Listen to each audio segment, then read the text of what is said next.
چۆن پێشوازی لە مانجی ڕەمەزان بکەین. خاڵی دومینیان ئەنجامدانی باشترین کردەوە لە مانجی ڕەمەزان چییە؟ چی بکەین؟ ئازیزان و خۆشەویستان، چۆن پێشوازی لە مانجی ڕەمەزان بکەین؟ طبیعی هەموو ساڵێک کە مانجی ڕەمەزان دادێت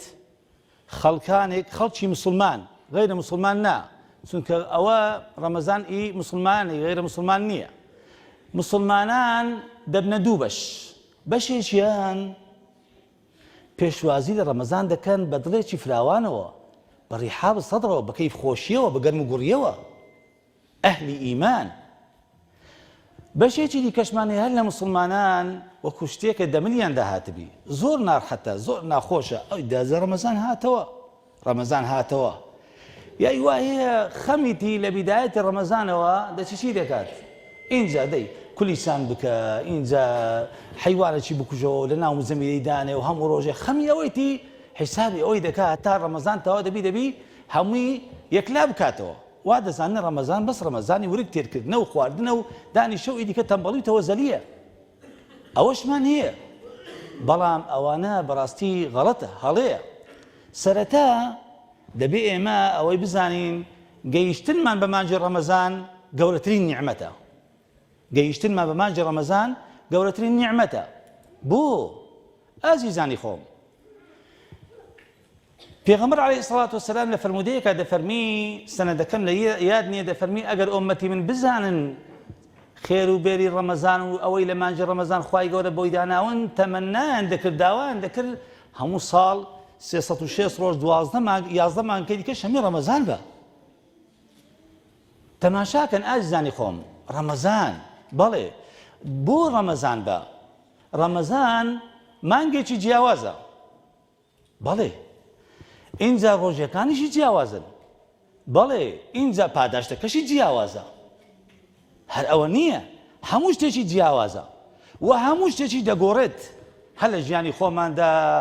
لەو بوونەوەرەدا، لە ئاسمانەکاندا، لە قیامەتدا،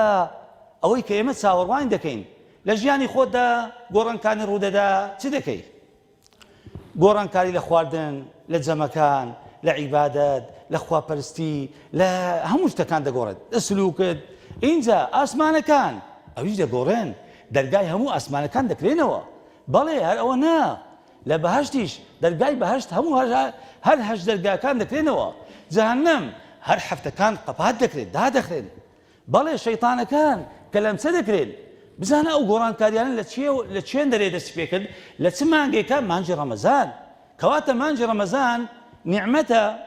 بەڵێ نیعمەتە، بەس بۆ کەسێکە کە تێی بگات. بەڵێ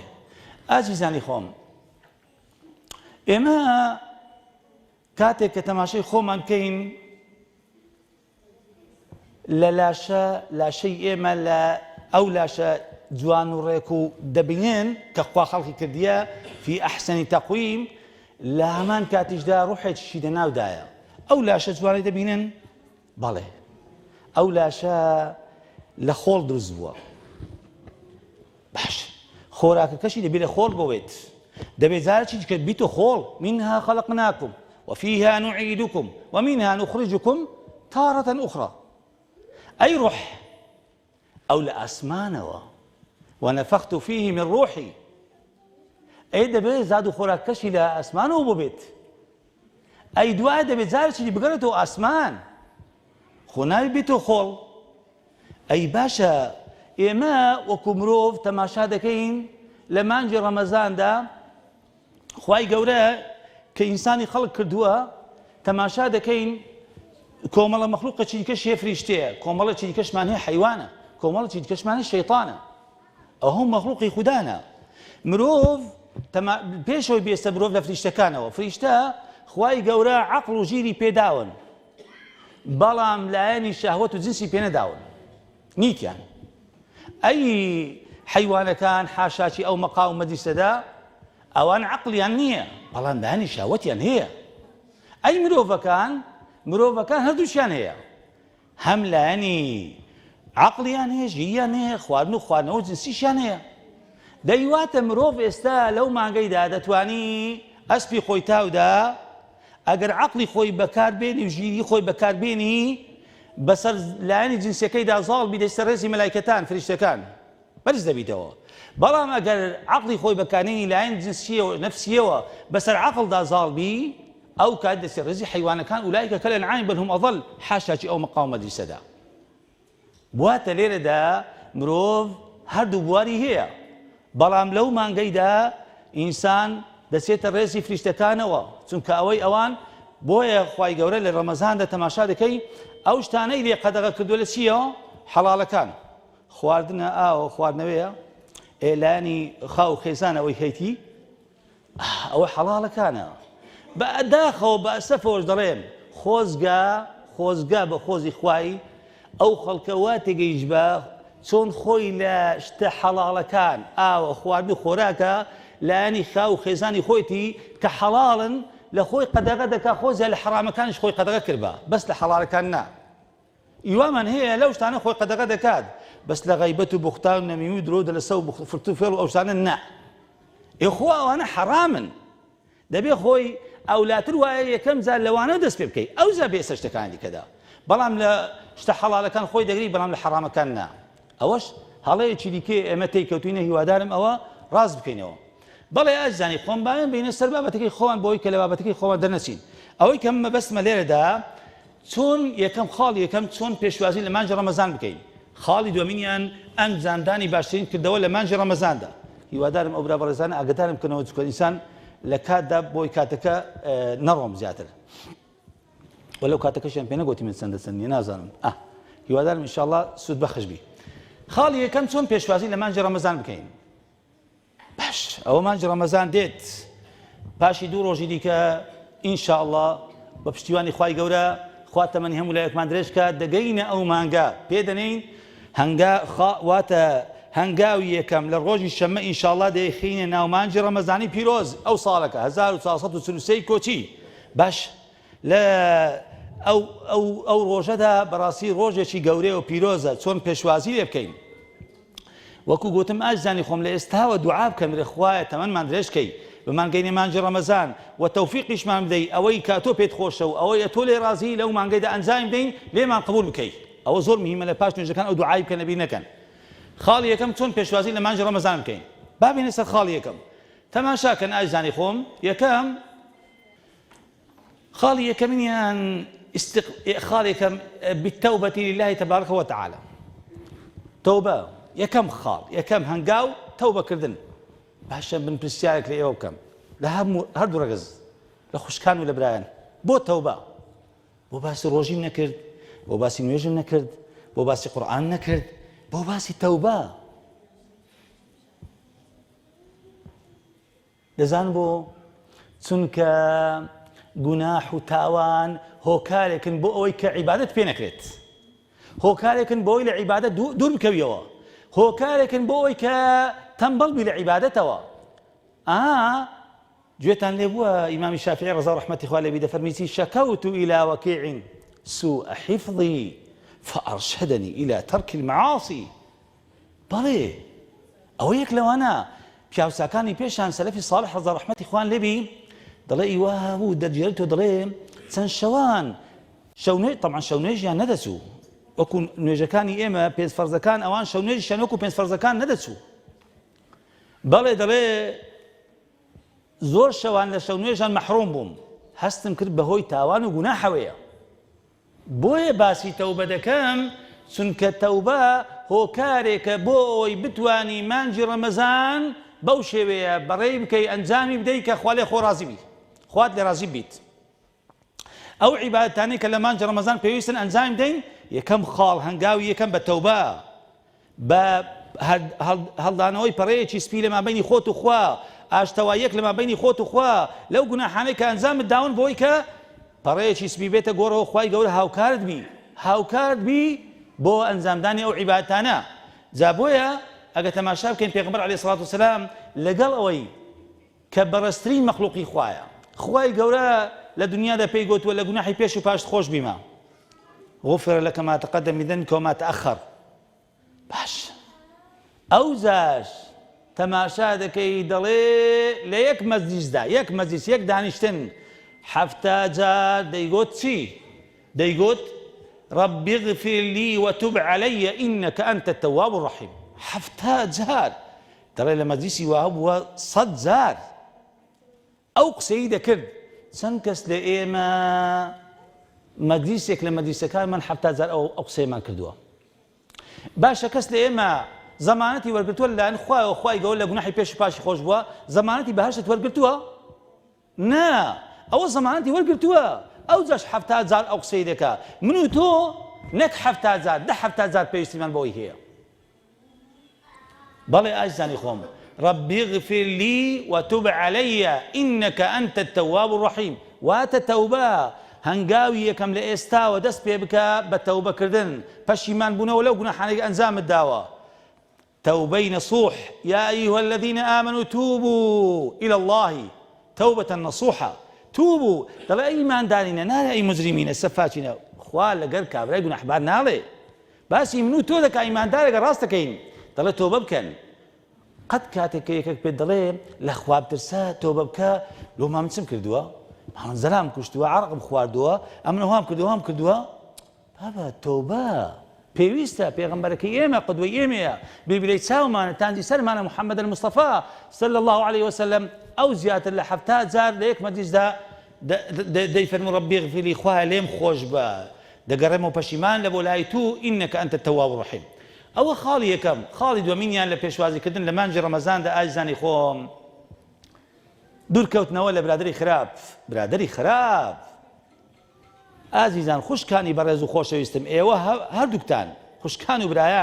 برادری خراپ بەخوا برادری خراپ ژەهرە دەردە سەرەتانە کوشندەیە نایەڵی اینجا دەبا بچینە شەوان بچین لە کافتریا کازینی بکەینەوە لە جیاتی مزگەوتەوە دە باشە کاکە با بچین لە جیاتی قورئان خوێندنەوە با دامەی بکەین با دۆمینەی بکەین با کۆنکانی بکەین با بچینە سەپۆبجی ئەتاری ئەوە برادری خراپ دوورکەوە دوور هێشتا ڕەمەزان ناتێ لە ئێستاوە بڕیار بدە هەر برادەرێکی خراپە لێی دوورکەوە پێشەوەی ڕۆژێک دابێت ئەوجا يوم يعض الظالم على يديه يقول يا ليتني لم أتخذ فلانا خليلا يا ليتني لم أتخذ فلانا خليلا خۆزگا برادەراتی ئەو کەسم نەکردبا خۆزگا ڕەفیقی من نەبووبا خۆزیا لێی دوورکەوتبامەوە من وەکو مامۆژگاریەکە وەکو برایەکی خۆتەوە نسحەتت دەکەم برادەری خراپ لێی دوورکەوە هەتا ڕەمەزان نهاتیە بۆ ئەوەی خوای گەورە هاوکارت بی بتوانی ڕەمەزان ئەو عیبادەتە و تاعەتەی کە هەیە لە ڕەمەزاندا بەسەرکەوتی بەسەری بێیت چێ دەڵێ دەگەی و ساڵێکی دی ڕەمەزانە چی دیکە کەسمان زەمانەتمان نییە لەو دەرکەی بچینە دەرەوە بگەینەوە ماڵی خۆمان بۆیە دوورکەوە لە برادەری خراپ یەکەم خاڵ تەوبە پەشیمان بوونەوە تەوبەکردن خاڵ دووەمینیان دوورکەوتنەوە لە برادەری خراپ ئەوە پێشوازیکردن لە ڕەمەزان پێشوازیکردن بە سفرە ڕازاندنەوە و بە حەیوان سەربڕین و کولیچە دروستکردن و نانی زۆر و ئەوە پێشوازیکردن نییە پێشوازیکردن ئەوە نییە موسڵمان ئەوە پێشوازی ناکە بەو شێوەی پێشوازی دەکات بەڵێ ئازیزانی خۆم ئێستا دین باسی ئەو کردەوان دەکەین کە باشترین کردەوەنە ئینسان ئەنجامدا لە مانگی ڕەمەزاندا بۆی کاتەکەمان زۆر تێنەپەڕی بتوانین ئیستیفادە لە کاتەکەی بکەین یەکەمینیان ئەسیام خاڵی سێم کردێ سیام بۆی کە لەگەڵ مەوزوعەکە بابەتەکە تێک بکاتەوە هەردووچیان تێکم هەڵگردینە خاڵی سێمینیان ئەسیام ڕۆژوو لە دوای تەوبەکردن دوورکەوتنەوە لە برادەری خراپ اینجا دێمەستە ڕۆژوو کە مانگی ڕەمەزان مانگی كتب عليكم الصيام كما كتب على الذين من قبلكم وەکو ئەو بەڕێزە ئاەتەکە سەرەتای کۆڕەکە بەوەی دەست پێ کرد بەڵێ بەڕۆژی بوون لە ئێستاوە ئازیزانی خۆمەوەی عوزری نییە با دڵی خۆش بی کە ڕەمەزان هات 11 مانگ تاکو ئێستا کە لاشەی من و تۆ بەس خواردن و خواردنەوە بووە ئێستا پێویستی بە ئیسراحەت هەیە بەخوا ئازیزانی خۆم ئەو جیهازەی بینە ئەو لاپتۆپەی بینە ئەوەی بینە ئەو کامێرە بینە 24 ساعت ئیشی پێ بکە بەخوا ڕادەوەستی هەر جیهازێکە لە دنیا دەینی ئەگەر 24 ساعت ئیشی بکە ڕاوەنەستی لە کار دەکەوی بە قووەترین جیهاز بینە ئەی مەعیدەی من و تۆش جیهازێک نییە ئەوەی خوا دروستی کردیە 24 ساعت بە ئیگڕکە تێ ئیشی کردیە نابێ پێویستی بە ئیسراحەت نییە بۆ ئەوی لە کار نەکەوی تووشی نەخۆشی نەبی زەخت نەبی سوکەری نەبی ئەوە نەبی خەڵک کە ئێستا کە تووشی ئەو هەموو نەخۆشیانە بووە بەهۆی چیەوە؟ بەهۆی ئەوەی کە بەس خواردن بەس تێکردن ئەو مەعیدە ئیسراحەتی نەدایتێ. بۆیە خوای گەورە دایناوە ڕەمەزان لەو 12 مانگانە مانگێکی ئیسراحەت بدێ مەعیدەکەی خۆتەوە بۆی کە ئیسراحەت بکات دوورکەوێت لە نەخۆشیەکان.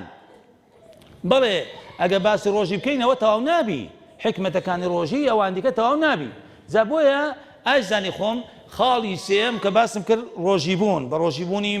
مانجی ڕەمەزان کەمان ڕەمەزان بۆ بە ڕۆژیبوونە، بەڵام زیاتر ناچم یەک فەرمودەی پێغەمبەری خوا عەلەیهی سڵات وسەلام دەخوێنمەوە لە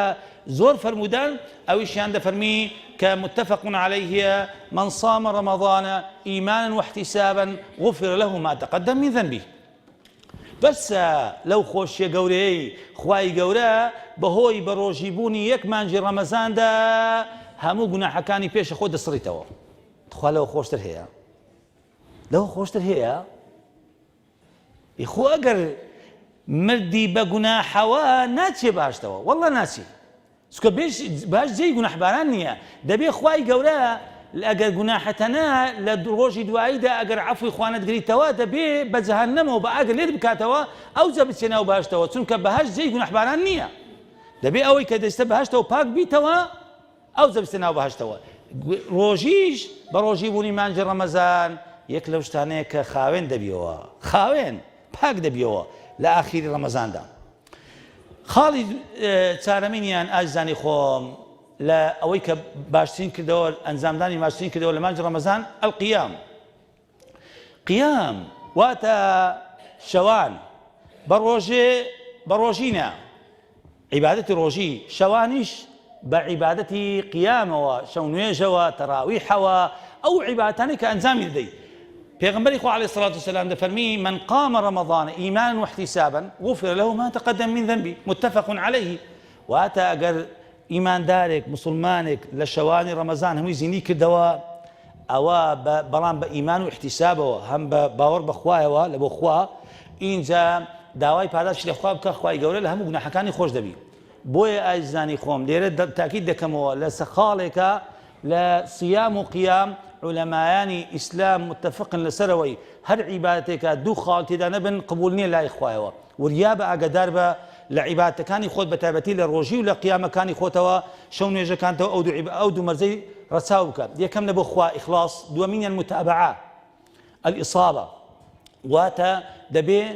بەو شێوەیە ئەنجام بدەین کە خوا و پێغەمبەری خوا داوای لێ کردی، نەک بە کەیفی خۆت. اینجا ئەوەی کە دەیکەی زۆر کەسمان هەیە بە ڕۆژیە، بۆچی بە ڕۆژیە؟ وڵی خۆی زەعیف دەکا، وڵی باشە لە بۆ مەعیدەی، وڵی فرسەتێک چاکە و هەموو خەڵک بە ڕۆژی بامیش بە ڕۆژی منە و خەڵک لۆمە بکات. ئەوە نا، مسلمان لە بۆی نییە. ئیمان و احتیسابن، قیامەکەش بە هەمان شێوە. خاڵی پێنجەمینیان ئاژزانی خۆم ئەوەی کە ئەنجامی باشترین کردەوە، ئەنجامدانی باشترین کردەوە لە مانجی ڕەمەزاندا، ئەویشیان قیراءەت القورئان. لە دوای ڕۆژی، لە دوای قیام، شەو نوێژ، ئەینجا باسی دەکەین، باسی قیراءەت القورئان دەکەین. قورئان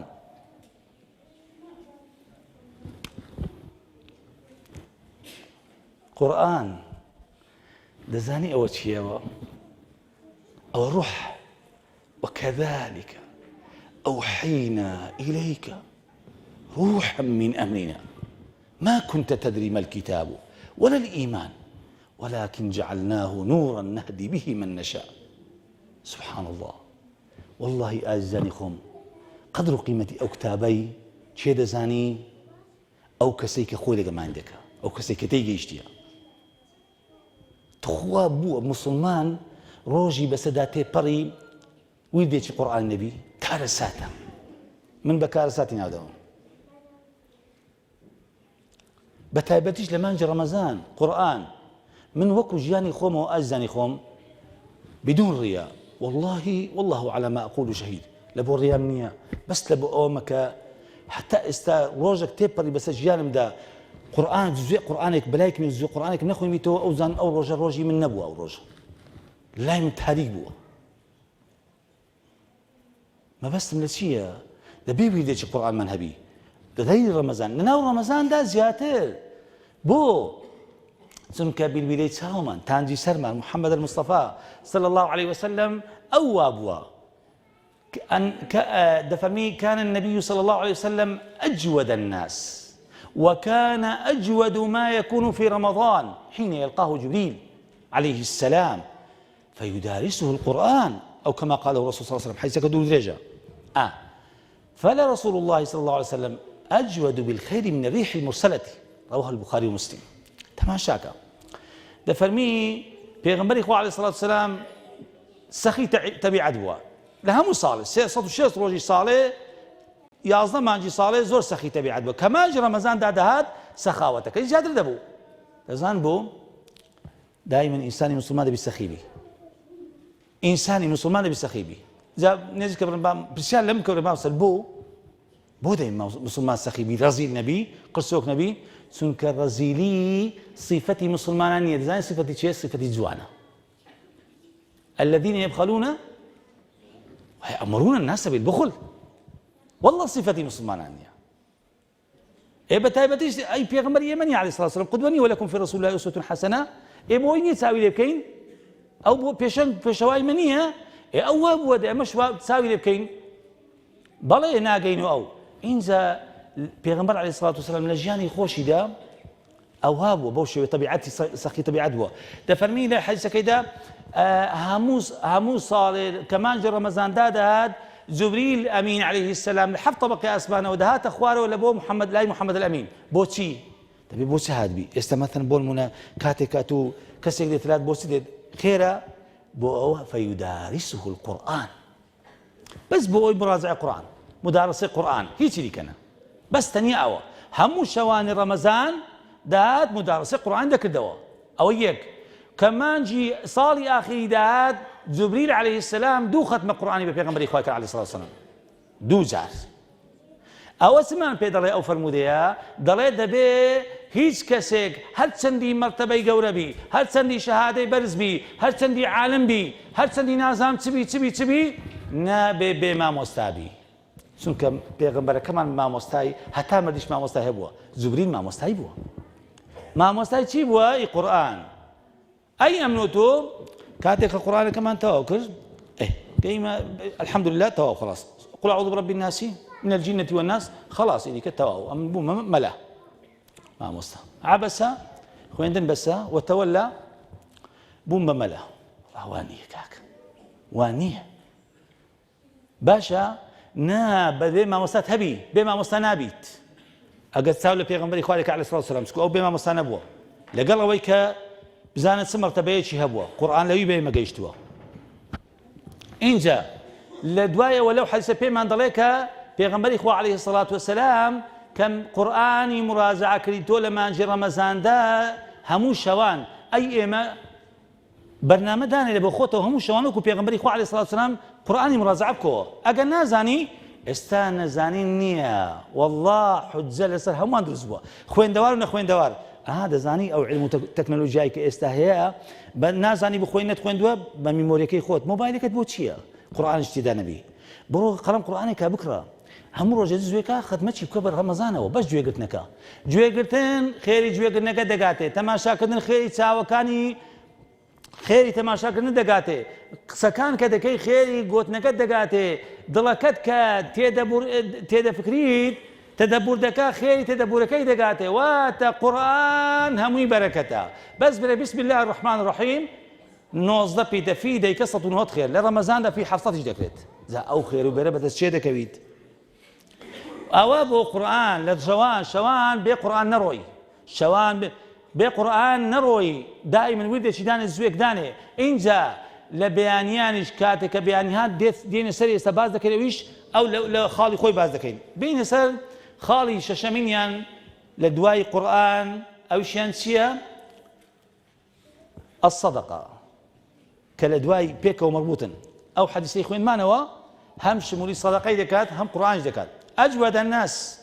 پێغەمبەر عەلەیهی سڵات وسەلام لە ژیانی خۆیدا ئازیزانی خۆم قەت نەیگوتیە لا قەت ئیلا لە وشەی تەوحید نەبی، لە وشەی لا ئیلاهە ئیلا الله وەزیاتر هیچ کات نەیگوتیە لا. پیاوی وا هەبووە عەبایەکی بۆ هاتووە، عەبای یەمەنی جوانترین عەبا، وەکو ئێستا مەثەڵەن بۆ نمونە قوماشی یابانی هەیە، یابانی عەبایەکی یەمەنی بۆ هاتووە وەکو یابانی ئێستاکە تەشبیه نەبی، جوانترین عەبا، ڕێکترین عەبا، باشە هاتووە بۆی هاتووە زۆر پێی جوان بووە پیاوێک کاتی ماشەڵڵا عەبای چەند جوانە پێغەمبەر عەلەیهی سەلام گوتی پیرۆست بی سەحابە وەریگرتیە ئەوانی گوتیان چۆن وەردەگری لە پێغەمبەری خوا عەلەیهی سەلام قەت نەیگوتیە لا قەت نەیگوتیە لا ئیلا لەو شەی تەوحید نەبی اینجا سەدەقە بەتایبەتیش لە چ کاتێکە لە مانجی ڕەمەزان ئەوە ئەنجامدانی باشترین کردەوەن لە مانجی ڕەمەزان ئەنجام دەین واتە سەدەقە بە چیەوە ئاجزانی خۆم ئێستا پێی نەستەرێ چی و چی بکەین سەدەقە تەماشاکەن ئاجزانی خۆم خاڵی یەکەمینیان لە سەدەقەی ئیفتار صائیم تخوا یعنی بەس چاوت لەوەیە ئینتیزار دەکەی یەکێک برێ مامۆستا فەرموو یەکە برێ کاکە دەفەرموو با بچینەوە کلەمە فتاری بکەینەوە بۆ توش خۆت ئامادە ناکەی بە یەکێکی برێ فەرموو با بچینە کلەمە فتاری بکەینەوە ئازیزی خۆم قەت چاو لەوەی مەکە دایمەن محاولە بکە بە خەڵکێک لەگەڵ تۆ بێ فتار بکاتەوە چی تێدا والله ڕزق تەواو نابیت والله ئەوەی دانرا بە من و بە تو بە منداڵەکان تەواو نابیت هەیەکێک بێ فتار لەگەڵ بکاتەوە زانی خێرش چەند گەورەیە پێغەمبەری خوا عەلەیهی سەلام دەفەرمی هەر کەسێکە ڕۆژوی ڕۆژوەوانێکە بشکێنیت یعنی خواردنی بداتێ یان ئاوی بداتێ ئەو ڕۆژوەوانە ئەو پیاوە چەند خێری گەیشتینێ بە ڕۆژەکەی ئەوەندەش خێر دەگەن ئەو کەسێک کە لوقمەنانەکەی دایتێ بتڵە ئاوەکەی دایتێ گڵاسە ئاوەکەی دایتێ ڕۆژەکەی پێشکاندووە اینجا خاڵی دیکە دووەم دەڵێ چی ئاو ببەخشە دائما بەرنامەیەک دان لە بۆ خۆتە لە ڕەمەزاندا لە بیدایەتی ڕەمەزانەوە هەوڵ دە لە مزگەوتێکە هەندێک ئاو دابنێ کارتۆن ئاو دیکە بیدانێ یان بە خۆت هەستە تەوزیعەکە دەزانی خێرش چەند گەورەیە قورا ئازیزانی خۆم تەماشاکە خوای گەورە جەلە جەلالوه لە ئینسانێکە خۆش بووە سەگێکی لە تێنێتی سەگێکی شکاندووە سەگێکی ئاودا سەگ خوا لەو ئینسانە خۆش بووە ئەگە ئینسانێکە ئاو بدەیت تێنوێتی ئینسانێکا بشێنی دەبێت لای خوا چەند گەورە بی ئەوجە لای خۆتانەوە خوشکان برایان بەڕێزان و خۆشەویستان دانێ لە مزگەوتێکە برێ ئەو 5 کارتۆن ئاوە ئەو کارتۆن بە 2000 دیناری طبعا چییە ئەو کارتۆن ئاو بۆ فلانکە مزگەوتی بی ئێواران تەوزیعکەن ئەو کارتۆن ڕوتەبە قەسبە بیدەنە ڕۆژەوانان ئەتوە ئاگات لێنێ لای خوایەوە چ خێرێکت پێ دەگات کەم تەرخەمینەکەی لە سەدەقەی واتە چاکە و خێر و ئیحسان و سەدەقە بە تایبەتیش ئاوبی یان خواردن بی بدێ ئەو کەسانێک کە بە ڕۆژینە ڕۆژەکەی خوان پێ بشکێنن خاڵێکی دیکەدا ئازانەوە ئەو گوتمە سەقیلمە خاڵێکی دیکەدا لە ئەنجامدانی باشترین کردەوە لە ڕەمەزاندا ئەویشیان الدعاء پاڕانەوە طبعا پاڕانەوە لە دوو کات ڕەمەزان دوو کاتی زۆر پیرۆزمان هەن لە بۆ دوعا پاڕانەوە دوعا مخ العبادة وكل فالمدير الصحي بيغمر عليه الصلاة والسلام هاتوا إنجا أجا تماشا بكين لدعاء دو كاتي زور بيلوز ماناني يك منيان لكاتي حظ السيو لو باشيو أما دارين باشيو العربي بيدرين سحور نك سحور باشا أو كاتي زور بيلوز لبو دعاء كردن بس بخوادن مشغول مبا بس بشيو حاضر كدنا خوت مشغول مكا دقة 5 دقة جدان لبو دعاء كردن بيروسترين كات لو كاتي دعاء أو كاتي كلو باشي وهذا سيو بيروسترين كات بنص حديث بيغمبر عليه الصلاة والسلام 5 دقة هل 5 دقة عندس لبخوا بانكوا تخوا كسمان هي بيسمان بخوا نبي كسي حاجة شيء الله إخوان نبي بوزي بزيكان والله هم بيسمان بهي كسي نخوش نبي كسي شيء نخوش نبي بيروسترين كاتا لدست خوتي ندري بس بخواردن وبقصة وبتلفزيون وبموبايل وبوشتانا أو كاتي بهيش شيء كان نزيجي تلفزيون موبايل وهند زور بخواردن وبقصة كردن ووقات بالنسر نبي إلا بدعاء خالد شدي كذا كاتي شدي كذا لكاتي دعاء كردن وقتي فتارش كاندن وقتي روجوش كاندن روجو كرنوا ايواران بيش ملا بانكدان 5 دقة 5 دقة بيشوي بانك بيجيت أدرن ملا لكل واحد خوان درن ملا بانجي دا أخو ملا بانك نادا زين سملاش بانجي نادا لا عندك بس قوتن بانك قدر مسلمي أنا زور بس دور خلق كذي كا الحمد لله وجنزو الشبابانة بيدا بينا دنجان خوش نخواي جور أمثال ينزيد كا أو أنا بانك دم بلان بهر حال دلي 5 دقة بين لبو فتار كنا أو 5 دقة أنا ئازیزانی خۆم خوشک و برانی بەڕێز و خۆشەویستم تخوا نەکەن بە شتێکی لاوەچی بیبەنە سەری ئەو 5 دقانە هیچ قسە لەگەڵ کوڕت منداڵت مێردت هیچ کەس مەکە تەنیا ڕوو لە قیبلەکە دوعا بکە لە بەخوایەوە پیرۆستترین کاتە بە نەسی حەدیثەوە دوعا لەو کاتەی خوا قبولی دەکا و ڕەدی ناکاتەوە ئەگەر دوعایەکە بەرژەوەندی تێدا بیت. خاڵی هەشتەم لە ئەنجامدانی باشترین کردەوە لە مانجی ڕەمەزاندا ئەویشیان ذکر زۆر خوای گەورە لە هەموو شتێکە بەس تەنیا ذکری ناو بردێ دەرێ بە زۆری والذاکرین الله كثيرا والذاكرات فاذكروا الله كثيرا بس لذكر در ذكر زور پێویستی من بە ذکر هەیە ئەو زاوانی قورآن نازانی باشە ذکری خوا بکە سەڵەوات لێدا هەر شتێکی دەزانی بکە یان قورآنی دەزانی لێرە دەچێت سەر کارەکەی خۆت کۆلێژەکەت دەوامەکەت وەزیفەکەت چیت هەیە هەتا دەگەیوێن دەرێ ذكري بكى ذكري لا اله الا الله بكى لا حول ولا قوه الا بالله بكى ذكري سبحان الله بكى صلوات ليبدا حتى دقيقه حتى ديوه حتى خوش كان شيء حاضر دكان لكاتي شيء حاضر كنك حبلي اللهم صل على سيدنا محمد وعلى ال سيدنا محمد اللهم لا اله الا الله لا حول ولا قوه الا بالله بخوا او شيء بركه دكويتي دائما خوتا مشغول كان بذكره بتايبتي لو ما نقيدا ذكر قالك قوريه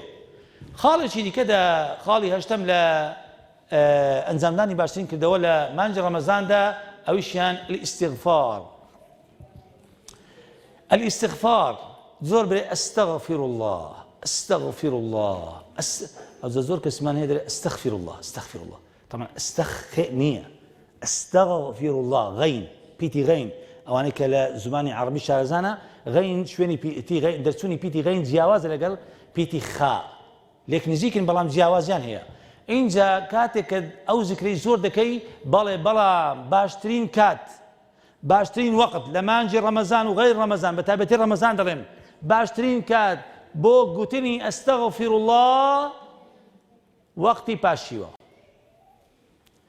پاشی ڕەمەزانیش چارێکێک بمینی لە بۆ بانگی بەیانی ئەو کاتی زۆر بێ ئەستەغفر الله گوێتان لێ لە کوردەواری خۆشماندا ئەگەر دیقەت بدەنێ لە زۆر مزگەوتان ئێستا هەندێک مزگەوت وا لێ هاتینێ ئەوەی ناکەن دەرێت سەرای دەچێشی سەرا کابرای بانگبێژ بەیانی زوو دەڕوات چارێک 20 دقەما دەرێسێ ئەستەغفر الله سبحان الله ئەوە لە حەدیث وەرجیدایە لەو کاتاندا ئەستەغفر الله بۆ خوا لە قورئاندا دەفەرمی خۆ حەدیث نیم وڵا صحیح ضعیفە مرسەلە قورئانە والمستغفرين بالأسحار سحور أسحار وقتی پاشیو خوا دەڵێ ئەو کەسانەی خۆش دەوێن ئەو کەسانەی کە لە وەقتی پاشیودا دەڵێن دائما دەن ئەستەغفر الله لای خوایەوە زۆر خۆشەویستن خوا خۆشی دەوێن دەتەوێت لای خوای خۆشەویست ببیە خۆشەویستی خوا چارێکێک دەمینی لۆ بانگی بەیانی هەبرێ ئەستەغفر الله دەڕۆی لۆ مزگەوتەوەی تا بانگی هێندا هەبرێ ئەستەغفر الله خاڵی دێمینیان لە ئەنجامدانی باشترین کردەوە لە مانجی ڕەمەزاندا ئەویشیان الجلوس في المسجد حتى تطلع الشمس زۆر مهمە بەڕاستیەوە بەس هەر ئەوەندا تا فێر دەبی لە کاتێکە چووی لە بۆ مزگەوتەوە قەت لە ماڵی نوێژ مەکە ئەوەی لە برای خۆت وەگرە ڕەمەزانان بە هیچ شێوەیەکە نوێژی بیان لە ماڵەوە نەکەی ئیلا لە مزگەوت ئیلا مەگەر عوزرێکە تەبی قەیدی ناکە بەڵام کە عوزرت نییە لە ماڵەوە نوێژ مەکە نوێژی مزگەوت وەکوی ماڵەوە نییە دەفەرمی دانیشە دوایەوەی کە چوویە مزگەوتەوە نوێژت لە دوای ئیمامەکە مزگەوتەکە بە جەماعەت کرد باش سەرچاوە لە دوای نوێژەکەی دانیشە مەگەڕێەوە ماڵەوە بۆ خەو بۆچی خۆت بۆ خەو نەخوڵقای ئەو کاتە دانیشە هەتا ڕۆژ هەڵدێت قورئان دەزانی بخوێنە قورئان نازانی ذکر بخوێنە سەڵەوات لێ بدە چ دەزانی بکە مەخەوە مەگەڕێەوە ماڵەوە کە ڕۆژ هەڵات هەستە دوور کە عەتمێژان بکە پێی دەڵێن سەڵات الشروق نەک ضوحا شروق ئەو دوور کە عەتمێژەکە کردن پێغەمبەری خوا عەلەیهی سەڵات وسەلام دەفەرمی هەر کەسێکە وای کردێ خێرەکەی وەکو ئەوەی وایە کە حەجێکی لەگەڵ من کردبیت حەج و عومرەیەک تا کامل لەوە باشتر چییە لەو خێرە گەورەتر چی هەیە ئێمە زۆر دەڵێن کاکە وەڵڵا ئیسلامی ئێمە زەحمەت نییە وەڵڵا زۆر ئاسانە والله زۆر ئاسانە ئەگەر بیکەین ئەنجام دێن یعنی ئەوە چی تێدەچی بەس پێم درێ پای تێدەچی بەخوا نەپارەی دەدەی نەماندی بوونە چیوا دەچی لۆ سەحەتی خۆش زۆر باشە فێریش دەبی لە پاش ڕەمەزانیش فێر دەبی ئەگەر لە ڕەمەزاندا وەکو پرۆڤەیەکە مەدرسەیەکە قوتابخانەیەکە لە دوای ڕەمەزانیش ئەوە کە تێسەسەکەی خۆتەوە فێر بی ئیدی تەواوە تا ڕۆژی قیامەتەوە چاو لە پێغەمبەری خوا دەکا عەلەیهی سەڵات وسەلام ئەو ئەسحاب ئەو هان کردووە تۆ شوا بکە ئینشاءڵڵا ئەوە خاڵی دێمینیان ئاجزانی خۆم واتە لەو دوو کات حاڵەتانە تا ڕۆژ هەڵدێت لە مزگەوت دەمینێ و کە ڕۆژ هەڵات گوتمان دوور کە عاتمێش دەکەی و بگەڕەوە ماڵەوە ئەو زەدەخەوی چ دەکەی مشکلە نییە احتیادیە بەس ئەوەن فرسەتەی بقۆزەوە مەیدۆڕێنە لە دەستە خۆتەوە خاڵی یازدەم الاعتکاف في العشر الأواخر مانەوە لە مزگەوتەوە بە نیەتی عیبادەتەوە لە دەشەوەکانی ئاخری دەشەوەکانی ئاخری دەزانن دەشەوەکانی ئاخری چنە دەزانن ئاگاتان بەس لەلایەن بزان چییە والله ئەگە دەزانن چییە قەت ئەو دەشەوانە نافرۆتینی ئێستا من پێت دەڵێم داخۆ چییە ئازیزی خۆم تەماشاکە دەزانی لە دەشەوەکانی ئاخری تۆ زۆر خۆتماندی کردووە ئەو بیشەوە ئەو جا دەشەوەکانی ئاخری بیستی ڕەمەزان دەست پێ دەکا تۆ پێشوازی لە مەلایکەتانی خوا دەکەی پێشوازی لە جوبریل دەکەی عەلەیهی سەلام جوبریل و مەلایکەتەکان هەموو لە ئاسمانەوە دێنە خوارەوە ئەو تۆ پێشوازی لەوان دەکەی لەوان چەند خۆشە ئینسان بیستە ناو مەلایکەتان فریشتەکانی خوا بە تایبەتی جوبریلی ئەمین عەلەیهی سەلام تنزل الملائكة والروح فيها بإذن ربهم من كل أمر سلام هي حتى مطلع الفجر چەند خۆشە لە دەشەوەکانی ئاخری لەگەڵ مەلایکەتانی خوای بکەوە چەند خۆشە لە دەشەوەکانی ئاخری لەگەڵ حەزرەتی جوبرائیلەوە سیندی بکەوە الله أكبر لە ڕەمەزان نەبی غەیری ڕەمەزان ئەو شتێ تێدا هەیە ئەی ئەو ڕەمەزان نیعمەتە یان نا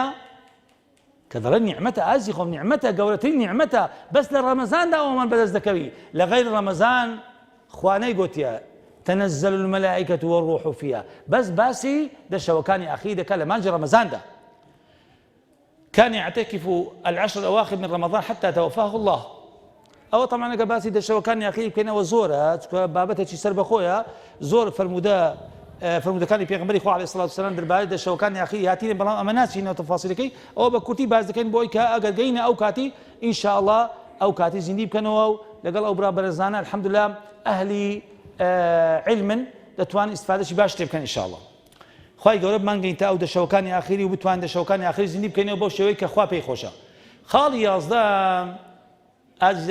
دوازدەم ئەویشیان زۆر گرنگە بەڕاستی ئەگەر بیکەین ئاسانە بەڵام لە لای هەندێکان زەحمەتە سیلەی ڕەحم ئەویش لە ڕەمەزاندا وەڵڵاهی کارێکی زۆر گەورەیە ئەنجام دەین لەگەڵ خزمێک تا عیلاقەت بچرایە لەگەڵ خزمێک تا بەینت نییە لەگەڵ برادەرێکە لە کەسێکە لەگەڵ دەستە خوشکێکتە لەسەر شتێکی دنیای لێک عازبینە هیچی تێدا ئەگەر تەلەفۆنش لێ بکەی ئەگەر پێک بێەوە ئەدیت تۆبەت نەکردووە تەلەفۆنێک تەلەفۆن ئەگەر ناچێک لای یان نایگەیەک نی خزمێکتە داکتە بابتە براتە خزمەتی نزیکتە لە دوورە جێکی دیکەیە لە دەڕەوێ لە ناوەیە مشکلە نییە تەلەفۆنی بۆ کەسی ڕەحم بەجێ بگەینە ئەوە باشترین کردەوەی ئینسان لە مانگی ڕەمەزان ئەنجام بدە جا بۆیە پێشەوەی بەجێم بێرن بەجێتان دێڕم پێشەوەی بەجێم بێڕن ئەو بەجێتان دێڕم خاڵی ئاخری باز دەکەین ئەویشیان خاڵی سێزدەم و کۆتایی العمرة في رمضان طبعا ئەنجامدانی عمرە لە مانگی ڕەمەزاندا زۆر گرنگە بۆ کەسێکە کە توانای هەبی بتوانی عمرەیەکا بینتەوە لە ڕەمەزاندا وەکو غەیر ڕەمەزان نییە واتە ئەوەش فەزیلەتێکی دیکەیە ئەوەش کردەوەیەکی دیکەیە لە مانگی ڕەمەزان ئەنجام بدەی زۆر مهمە لە غەیر ڕەمەزاندا عمرە لە ڕەمەزاندا ئەوەش لە بۆ کەسانێک کە توانایاندا هەیە پێغەمبەری خوا عەلەیهی سەڵات وسەلام دەفەرمی العمرة في رمضان تعدل حجة أو حجة معي رواه البخاري ومسلم وەکو ئەوەی حەجێک لەگەڵ پێغەمبەری خوا کردبیت صلى الله عليه وآله وسلم يعني عمرك لرمضان دا بشي أبوندي بيو دروجة بازروجة سندا أو وكو بيغمري خو عليه الصلاة والسلام لقرد دابوا لا عمر كيدا لا حج كيدا خيرك تو دقاتي سن خوش إنسان لقرد بيغمري خو صلى الله عليه وسلم بشي حج كابكا عمري كابكا والله لو خوش ترنيا لرمضان دا خيرك تو دقاتي بويا أجداني خوم أو سيز ذكر دواني كإستاك بومباس كردن أو ئەنجامدا چۆنێتی پێشوازی کردن لە مانگی ڕەمەزان و ئەنجامدانی باشترین کردەوە لە مانگی ڕەمەزاندا ئەوانەی کە ئێستا باسم کردن هیوادارم پێشی ئێوە خۆم سوودم لێ دیبیت جێبەجێ بکەم ئینجا ئەوەی بەڕێز و خۆشەویست سوودتان لێ دیتبی بتوانن لە ئێستاوە بەرنامەیەشی بۆ خۆتان دانێن لە ئێستاوە جێبەجێ بکەن خۆزگا هەریەک کە دەهات قەڵەم وەڕقەیەکی پێ بە ئەوانە نووسیبانەوە یەکەیەکە ئەگەر ڕوس نقاتیش بانە بۆ ئەوی کە دەچیتەوە لە ماڵەوە جێبەجێیان بکە لە ئێستا و خۆی ئامادە بکە ئەوانە ئەنجام بدا هیوادارم لە مانج ڕەمەزاندا ئەوانە جێبەجێ بکەن ئەوەی کە دەشبیرین نازانم چێ خوێندنەوەی لە بۆ ئەوان هەیە چێ دەزانێەوە چێ پیشان داینە کۆتاییەکەیە کۆتایی دەزان کۆتایی ئەوە چییە ئەوە ئێستا پیشاندەوە سوپاس بۆ گوێگرتنتان خوا پاداشی خێری هەموو لایشی بداتەوە لە کۆتاییدا لە خوای گەورداوە کارم دڕن یا ڕەبی خوایە وەک لێرە کۆردکردینەوە لە فیردەوسیش لەگەڵ پیاوچەکان و ساڵحان و شەهیدان و دۆست و ئەحبابی خۆ لە خزمەت ڕەسوڵ الله و هەکۆمان کێوە یا ڕەبی خوایە تەمەنمان درێژکەی بمانگەینی مانجی ڕەمەزان یا ڕەبی خوایە تەوفیقمان بدەی ئەوەی کاتۆ پێت خۆشە لە مانجی ڕەمەزان ئەنجام بدەین ئەو کردەوانەی کە باسم کرد لێرە خوایە وامان لێ بکەی تەوفیقمان بدەی توانامان بدەیە کە بتوانین ئەو کردەوانە ئەنجام بدەین و خۆمان برازینەوە بۆ کردەوانەی کە ئەتۆ پێت خۆشە لە مانجی ڕەمەزان ئەنجام بدەین یا ڕەبی خوایە تەوفیقمان بدەی لە بۆ ئەوەی چەندان ڕەمەزانی دیکەش بگرین و عیبادەت تێدا بکەین ئەنجام بدەین بەو شێوەی کە تۆ لێمان ڕازی بی یا ڕەبی خوای شیفای نەخۆشی مسلمانان بدەی برینی بریندارانی مسلمانان ساڕژ بکەی جیرانی مسلمان ئازاد بکەی یا ڕەبی خوایە ئەو وەجهانە نورانی بکەی یا ڕەبی خوایە علممان زیاد بکەی یا ڕەبی خوایە شارەزاترمان کەی لە قورئانی پیرۆز لە سنەتەکانی پێغەمبەری خوا عەلەیهی سەڵات وەسەلام آمین آمین والحمد لله رب العالمين